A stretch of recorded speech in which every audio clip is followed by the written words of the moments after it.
Lanjut kita bahas bab 5 tentang penyelenggaraan pemerintahan desa. Di video yang sebelumnya kita sudah bahas undang-undang desa dari bab 1 sampai bab 4. Sekarang kita bahas bab 5 penyelenggaraan pemerintahan desa. Di bab 5 ini tentunya banyak sekali yang dibahas karena penyelenggaraan pemerintahan desa itu membahas seperti pemerintah desa itu termasuk Pak Lurah dan perangkat desa, dan masih banyak yang dibahas di bab ini. Maka sebelum kita bahas, mari kita lihat terlebih dahulu ada apa saja yang dibahas dalam bab ini.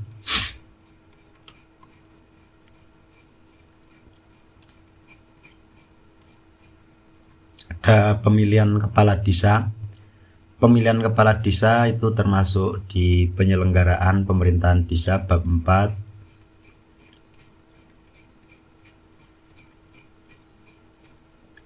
Ada pemberhentian kepala desa, kemudian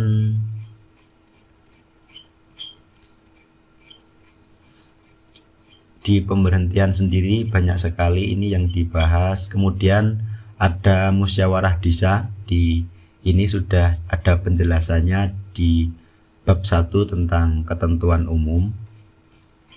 Kemudian ada BPD, Badan Permusyawaratan Desa atau Bamuskal.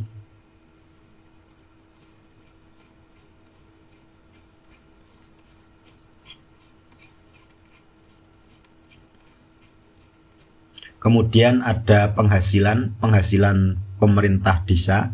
Ingat, pemerintah desa itu ada kepala desa dan perangkat, dibantu oleh perangkat desa. Nah, di bab 5 pembahasannya sampai di bagian ke-8 penghasilan pemerintah desa. Oke, mari langsung saja kita bahas pada bab 5 di bagian pertama. Di bagian pertama, bab 5 yaitu penyelenggaraan pemerintahan desa, yaitu pemerintahan desa diselenggarakan oleh pemerintah desa. Ingat, pemerintahan desa diselenggarakan oleh pemerintah desa. Penyelenggaraan pemerintahan desa berdasarkan asas. Nah, ini berarti asas penyelenggaraan. Kita ambil poin pentingnya aja, cuman di asas penyelenggaraan.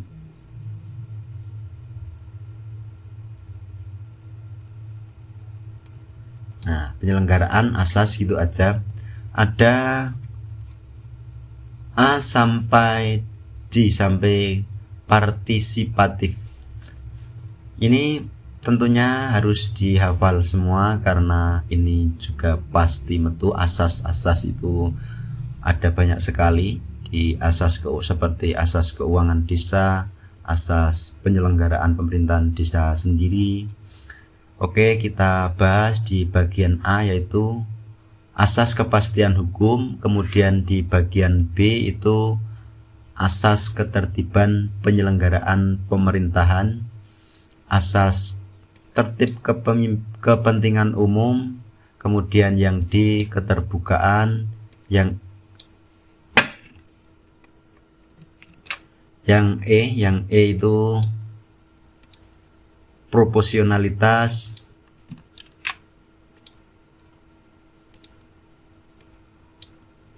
kemudian yang F profesionalitas, kemudian yang G akuntabilitas, kemudian yang H efektivitas dan efisien, kearifan lokal, keberagamaan, dan partisipatif. Nah, di bagian bab 4 pemerintahan desa diselenggarakan oleh pemerintahan desa diselenggarakan oleh pemerintah desa.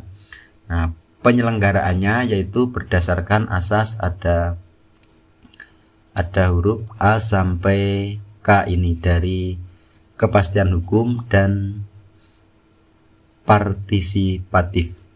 Kemudian bagian ke-1 yaitu tentang pemerintah desa. Ingat, pemerintah desa itu kepala desa dibantu oleh perangkat desa.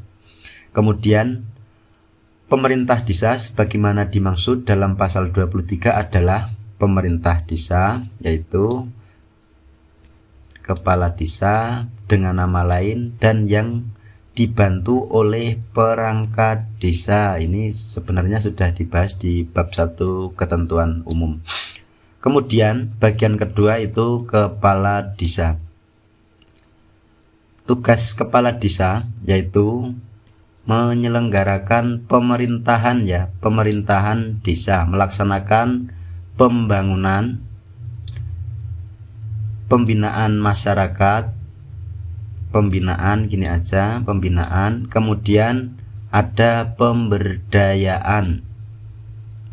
Dalam melaksanakan tugas sebagaimana dimaksud pada ayat 1 itu ini kepala desa berwenang. Tadi tugas kepala desa, sekarang wewenang kepala desa itu apa saja? Memimpin penyelenggaraan, mengangkat dan memberhentikan. Yang diangkat dan diberhentikan itu hanya perangkat desa. Kemudian memegang kekuasaan pengelolaan keuangan dan aset desa. Ini masuknya PKPKD, nanti ini dibahas di keuangan desa. Menetapkan perdes peraturan desa, menetapkan anggaran pendapatan dan belanja desa, menetapkan APBDes,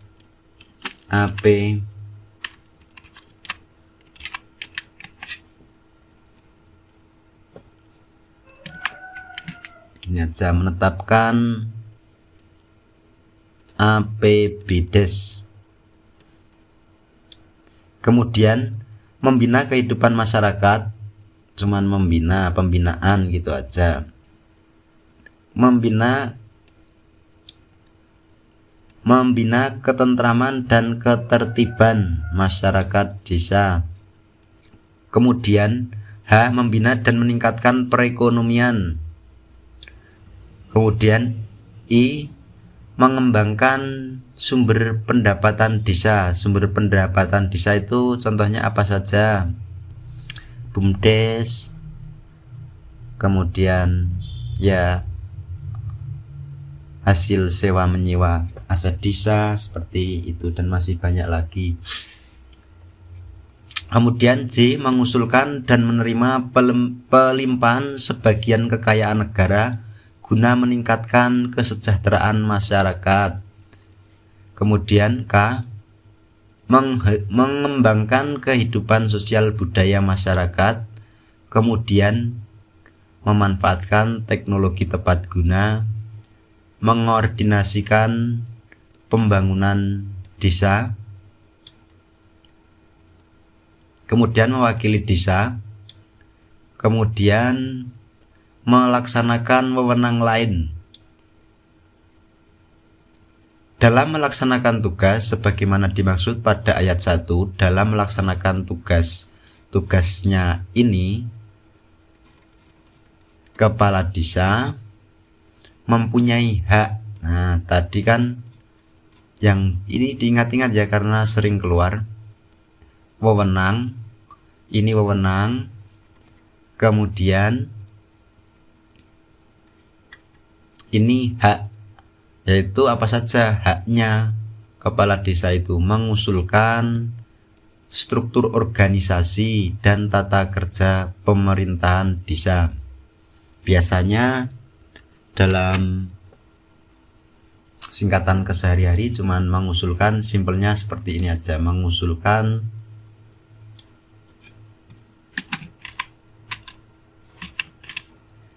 Jadi struktur organisasi dan tata kerja itu singkatannya adalah SOTK gitu aja.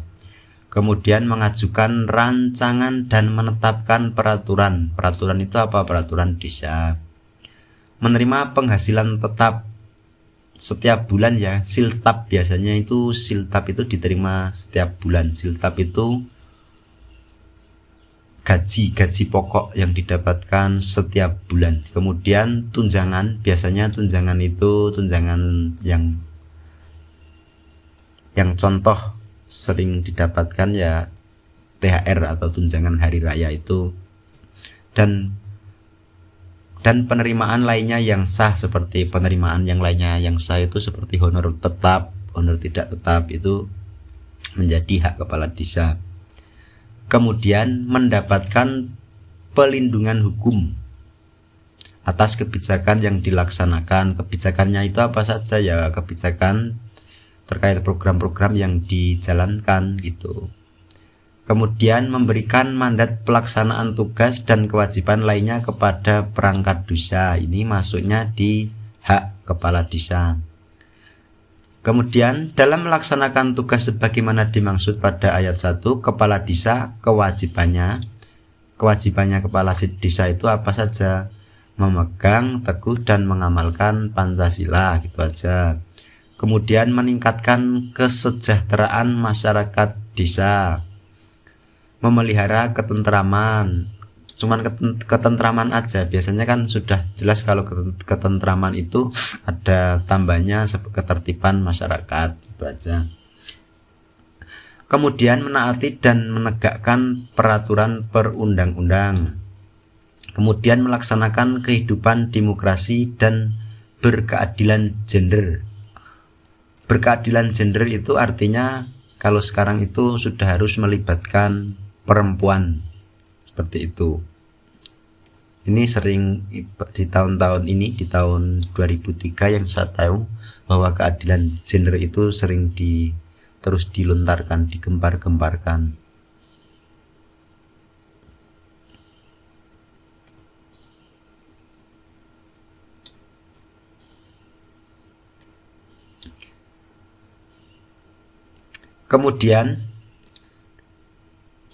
Kemudian melaksanakan prinsip tata pemerintahan yang akuntabel, transparan, profesional, efektivitas. Nah, ini tadi di asas penyelenggaraan itu kan ada akuntabel, transparan, profesional, itu dimasukkan dalam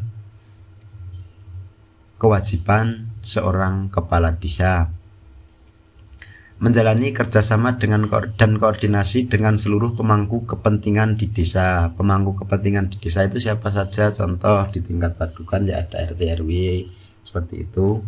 Kemudian di atasnya ya ada Pak Camat, Bupati, Sekretaris Daerah, seperti itu. Kemudian menyelenggarakan administrasi pemerintahan desa. Kewajibannya banyak sekali ya. Kemudian mengelola keuangan dan aset desa. Kemudian melaksanakan urusan pemerintahan yang menjadi kewenangan desa. Kewenangan desa itu apa saja? Kewenangan lokal berskala desa, kewenangan hak asal usul, seperti itu, kewenangan lainnya. Nah, itu wajib, mempunyai kewajiban dilaksanakan oleh kepala desa.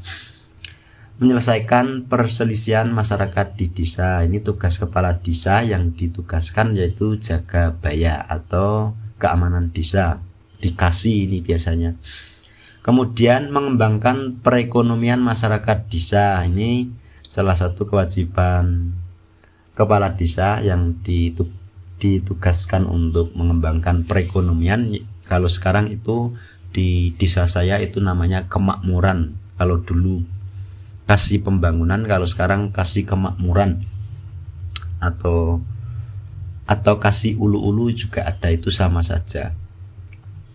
Kemudian membina dan melestarikan nilai sosial budaya di masyarakat. Kemudian memberdayakan masyarakat dan lembaga kemasyarakatan desa. Nah, LKD ini maksudnya. Lembaga kemasyarakatan desa itu ada seperti RT, RW, kemudian Karang Taruna, PKK, itu termasuk ke lembaga kemasyarakatan desa. Kemudian mengembangkan potensi SDA dan melestarikan lingkungan hidup. Kemudian memberikan informasi kepada masyarakat desa. Informasi itu apa? Informasi contohnya ya pembangunan desa terkait dana yang masuk di desa per tahun itu berapa, kemudian digunakan untuk apa, itu wajib diberitahukan kepada masyarakat desa. Kemudian dalam melaksanakan tugas, kewenangan, hak, dan kewajiban sebagaimana dimaksud pada pasal 26, kepala desa wajib, ini kewajiban kepala desa, yaitu menyampaikan laporan penyelenggaraan pemerintahan desa setiap akhir tahun anggaran kepada bupati atau wali kota. Itu cara penyampaiannya lewat Pak Camat. Menyampaikan laporan penyelenggaraan pemerintahan desa pada akhir masa jabatan kepada bupati. Nah, kepala desa itu setiap akhir jabatannya itu harus menyampaikan laporan pertanggungjawabannya. Biasanya paling di masa berakhir kurang lebih sekitar 6 bulan itu kepala desa sudah harus menyusun, atau biasanya juga dapat pemberitahuan dari BPD kalau masa jabatannya sudah mau selesai. Kemudian memberikan laporan keterangan penyelenggaraan pemerintahan desa secara tertulis kepada Badan Permusyawaratan Desa setiap akhir tahun anggaran. Memberikan dan atau menyebarkan informasi penyelenggaraan pemerintahan secara tertulis kepada masyarakat desa setiap akhir tahun. Kepala desa yang tidak melaksanakan kewajiban sebagaimana dimaksud pada ayat 4 dan pasal 27 dikenai sanksi administratif berupa teguran lisan maupun tertulis. Ini enggak usah. Dalam hal sanksi administrasi sebagaimana dimaksud pada ayat 1 tidak dilaksanakan, dilakukan tindakan pemberhentian sementara. Ini enggak usah ditulis. Larangan kepala desa itu tidak usah ditulis, kita mungkin tetap yakin kalian semua sudah paham lah yang dilarang kepala desa itu apa saja. Ini langgaran itu enggak usah dibahas. Kemudian di pemilihan kepala desa bagian ketiga itu ada pemilihan kepala desa, itu biasanya juga banyak yang keluar. Pemilihan kepala desa dilaksanakan secara serentak di seluruh wilayah kabupaten atau kota. Jadi pemilihan kepala desa itu dilaksanakan secara serentak ya. Terus kemudian pemerintahan daerah kabupaten atau kota menetapkan kebijakan pelaksanaan kepala desa secara pemilihan kepala desa secara serentak sebagaimana dimaksud pada ayat 1 dengan peraturan daerah. Jadi pemilihan kepala desa serentak itu diatur dalam perda peraturan daerah. Setiap tahun perdanya itu berubah-ubah ya, di perda nomor berapa itu biasanya jika ada yang perlu dirubah ada perubahan, jika tidak ya tetap memakai perda-perda itu sendiri. Kemudian Badan Permusyawaratan Desa memberitahukan kepada kepala desa mengenai, nah ini tadi sudah saya sebutkan. Jadi kalau kepala desa sudah di tahun akhir masa jabatan itu biasanya 6 bulan sebelumnya masa jabatan itu berakhir itu BPD memberitahukan agar kepala desa menyiapkan laporan dan ya pertanggungjawabannya terkait selama dia masih menjabat. Kemudian Badan Permusyawaratan Desa membentuk panitia pemilihan kepala desa. Jadi panitia pemilihan kepala desa itu yang membentuk adalah BPD, bukan perangkat desa ya. Jadi pembentukan panitia pemilu pilkades itu yang membentuk BPD, bukan perangkat desa. Panitia dilarang memihak itu sudah jelas-jelas. Kemudian kita masuk ke calon kepala desa wajib memenuhi persyaratan, itu nggak usah kita bahas. Oke, kita bahas syarat menjadi calon kepala desa itu. Syaratnya, poin pentingnya hanya ini aja. Usia paling rendah 25. Kemudian ijazahnya itu SMP atau sederajat. Kemudian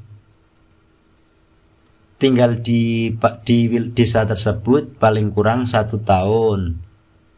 Terdaftar sebagai penduduk paling kurang 1 tahun. Kemudian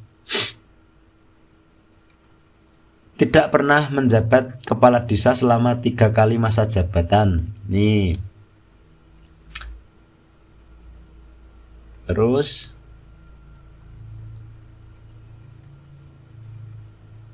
ini nggak usah kita bahas. Terus ya poin pentingnya cuman itu aja.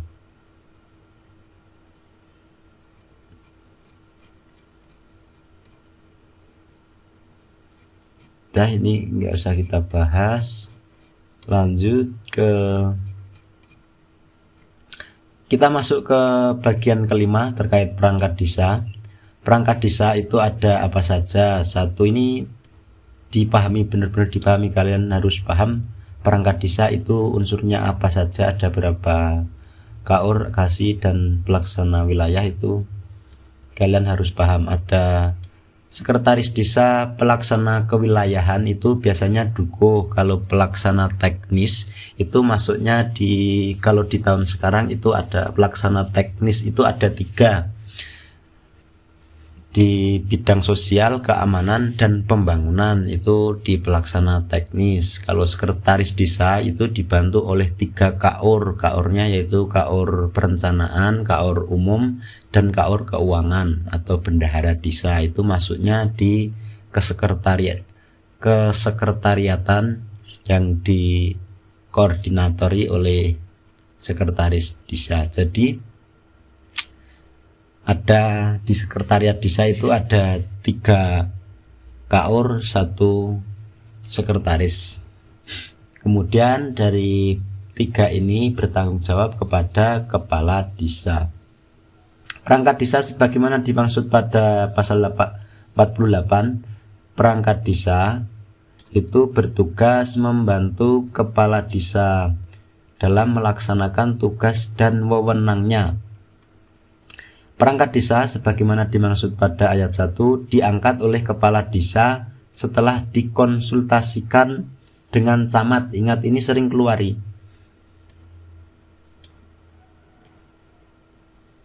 Ini mesti keluar. Kemudian dalam melaksanakan tugas dan wewenangnya, perangkat desa sebagaimana dimaksud bertanggung jawab kepada kepala desa. Jadi perangkat desa itu langsung bertanggung jawab kepada kepala desa.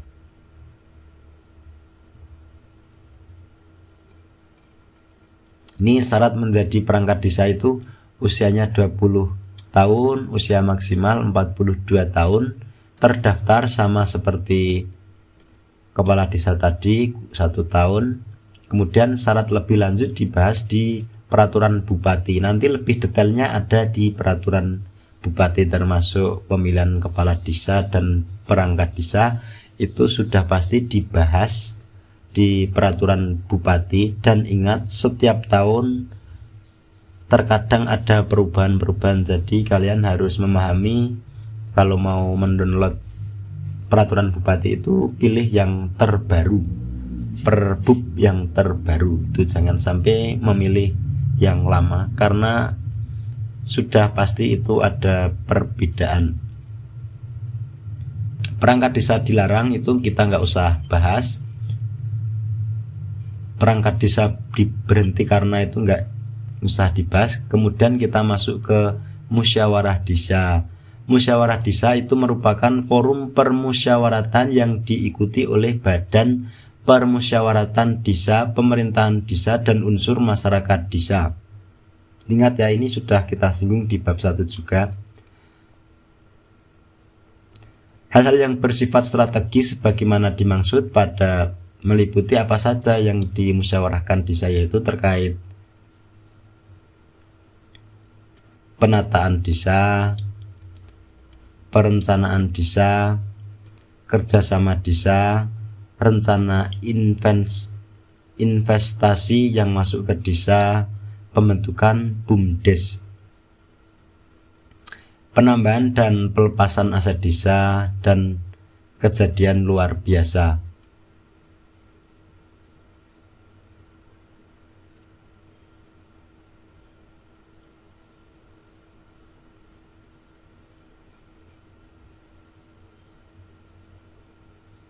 Kemudian masuk ke Badan Permusyawaratan Desa. Badan Permusyawaratan Desa mempunyai fungsi. Jadi fungsinya BPD itu apa saja?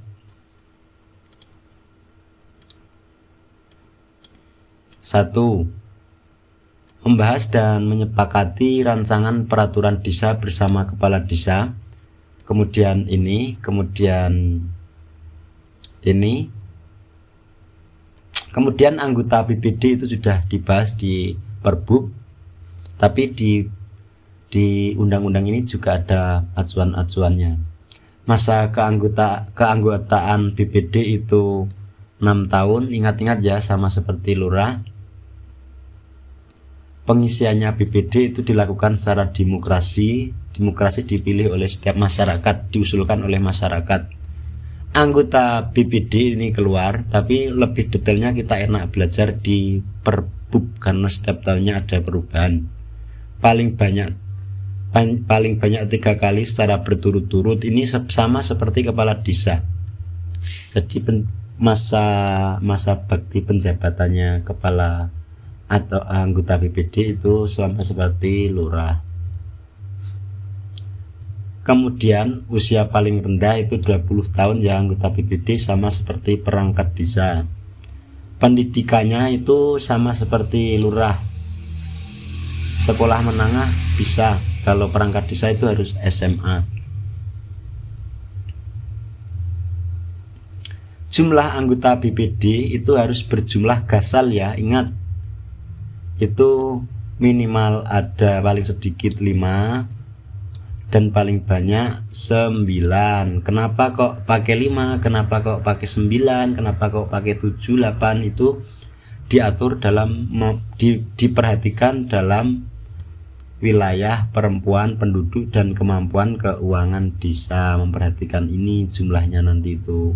Jadi di Perbuk itu juga sudah diatur kalau 9 orang itu jumlahnya minimal berapa, itu kan ada aturannya. Kemudian yang meresmikan anggota BPD itu bupati, ditetapkan dengan keputusan bupati, bukan lurah ya. Kalau BPD itu langsung ke bupati, sama seperti lurah langsung ke bupati.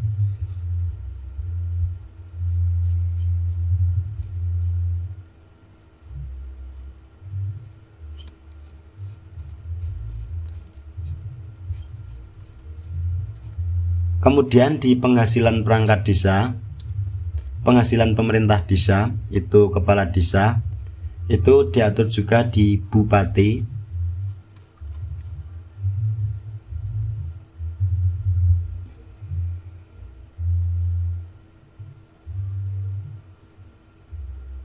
Nah, ini kan ada diatur di PP dulu. Kita buka PP-nya, nanti kita bahas di PP selanjutnya aja. Ini karena lebih detailnya itu dibahas di Perbuk maupun Perda. Oke, sampai di sini di bab 6. Selanjutnya nanti untuk bab 6 ini di bab 5 itu sampai di sini aja. Kemudian untuk bab 6 nanti kita bahas di video selanjutnya. Terima kasih dan selamat belajar.